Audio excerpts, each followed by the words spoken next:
Hello साथीहरू, आज तपाईहरुको लागि एकदमै इन्ट्रेस्टिङ जीके क्वेशन लिएर आएको छु तपाईहरुको लागि। अब क्वेशनतिर जाम। क्वेशन नम्बर 1 मा के छ त?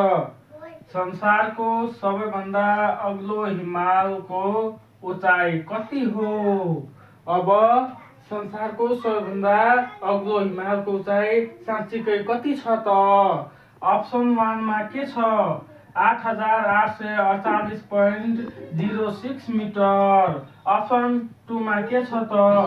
8886.86 मिटर।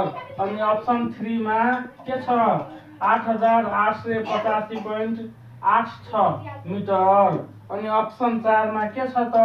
8848.86 मिटर। यसको सही आन्सर कुन हुन्छ त? यसको सही आन्सर अप्सन 4 8848.86 मिटर हुन्छ। अनि क्वेशन नम्बर 2 मा के छ त? विश्व वातावरण दिवस कहिले मनाइन्छ? विश्व वातावरण दिवस कहिले मनाइन्छ त? अप्सन 1 मा छ अप्रिल 22, अप्सन 2 मा छ मार्च 22, अप्सन 3 मा छ जुलाई 11, अप्सन 4 मा छ जुन 5। अनि यसको सही आन्सर के छ? कति हुन्छ भन्नु त? कुन अप्सन हुन्छ? यसको सही अप्सन अप्सन 4 जुन 5 हुन्छ। अनि क्वेशन नम्बर 3 मा के छ त?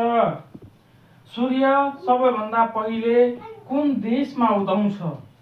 अनि अप्सन 1 मा छ नेपाल, अप्सन 2 मा छ चीन, अप्सन 3 मा छ जापान, अप्सन 4 मा छ भारत।